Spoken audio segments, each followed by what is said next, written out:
कि आज हम सबके बीच केंद्रीय मंत्री आदरणीय प्रहलाद जोशी जी, प्रधानमंत्री माननीय नरेंद्र मोदी जी के सरकार के 2025-26 के बजट पर हमसे चर्चा करेंगे, अपना विषय रखेंगे। और जैसे आपको बताया गया कि 5 बार के सांसद हैं, कर्नाटक प्रदेश से आते हैं, पार्टी के अलग अलग दायित्वों में रहे, पार्टी के जिलाध्यक्ष, प्रदेश अध्यक्ष रहे। पिछले कार्यकाल में जब हम सांसद थे, आदरणीय प्रहलाद जोशी जी संसदीय कार्य मंत्री रहे, कोयला मंत्री रहे और अभी अनेक महत्वपूर्ण विभाग जिनकी जिम्मेदारी में है खाद्य, नागरिक आपूर्ति, ऊर्जा, नवी एवं नवीनीकरण ऊर्जा, ऐसे अनेक महत्वपूर्ण विभाग आदरणीय प्रहलाद जोशी जी के पास है। हम सबका सौभाग्य है कि आज हम सबको बजट पर अपनी बात वो रखने वाले हैं। मंच में विराजमान हमारे मंत्री आदरणीय दयालदास बघेल जी, पार्टी के प्रदेश महामंत्री संजय श्रीवास्तव जी, प्रदेश के कोषाध्यक्ष आदरणीय नंदन जैन जी, अमित चिमनानी जी, नरेश गुप्ता जी और इतनी बड़ी संख्या में उपस्थित रायपुर शहर के सभी अलग अलग क्षेत्र के प्रबुद्धजन, आज के इस कार्यक्रम में मैं आप सभी का हार्दिक अभिनंदन करता हूं, हार्दिक स्वागत करता हूं। मुझे लगता है कि हम सब के लिए ये अलग प्रकार का कार्यक्रम है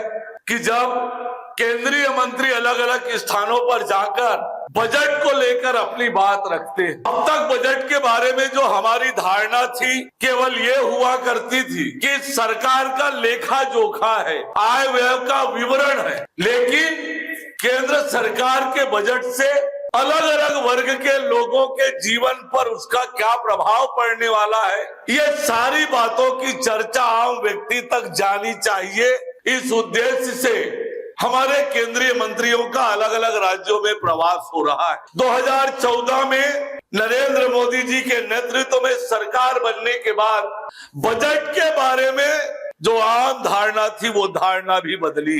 ये सरकार का केवल लेखा जोखा नहीं होता है, सरकार का अकाउंट का प्रेजेंटेशन नहीं होता है। ये जो बजट है सरकार के विजन को भी परिलक्षित करता है, सरकार के उद्देश्यों को, सरकार किस क्षेत्र पर फोकस करके काम करना चाहती है, इन सब विषयों का विस्तार से प्रस्तुतिकरण प्रधानमंत्री माननीय नरेंद्र मोदी जी के सरकार में आने के बाद जो बजट होता है ये हमने देखा है। कैसे एक एक सेक्टर पर फोकस करके, एक एक बात पर विचार करके कि देश की सरकार को किस सेक्टर पर काम करने की जरूरत है, दुनिया में जो परिवर्तन हो रहे हैं उन परिवर्तनों को अपने देश में कैसे लागू करना और उसके लिए क्या प्रावधान करना, आने वाले समय में हमारी देश की जरूरतें क्या होने वाली है, उन सबको ध्यान में रखकर अब हमारे देश का बजट बन रहा है।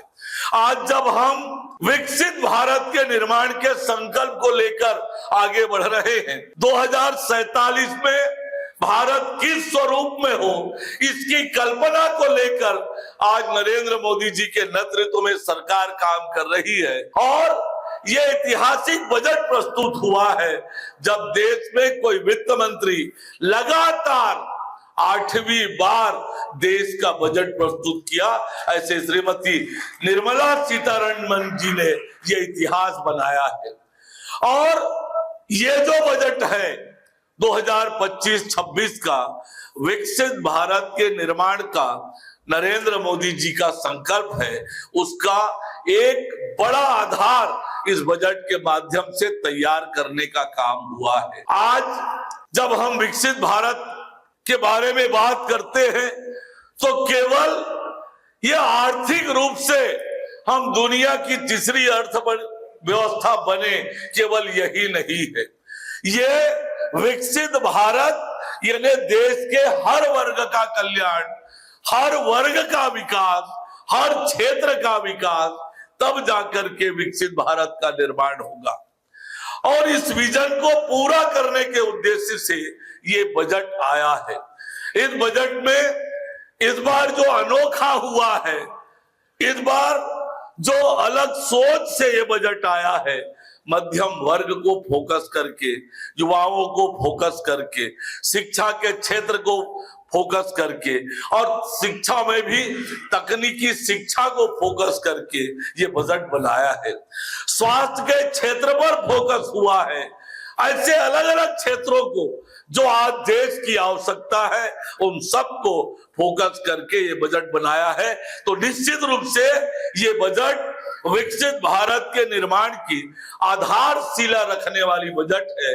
और इस बार तो बजट की जो सराहना हुई है, पूरे देश ने जो वेलकम किया है इस बजट का, ये बताता है कि प्रधानमंत्री माननीय नरेंद्र मोदी जी का विजन क्या है, कैसे वो देश को आगे बढ़ाना चाहते हैं, कैसे देश के एक एक व्यक्ति, आम व्यक्ति की चिंता करते हैं। ये सब कुछ इस बजट में स्पष्ट रूप से परिलक्षित होता है। आज बजट का मायने बदला है, आज बजट का उद्देश्य बदला है। ये केवल सरकार का लेखा जोखा नहीं होता है, ये सरकार के विजन को भी परिलक्षित करने वाला बजट है। आप सब इतनी बड़ी संख्या में आए हैं, मैं आप सबका अभिनंदन करता हूं, स्वागत करता हूं। आप सभी को राम राम, जय जोहार, जय छत्तीसगढ़।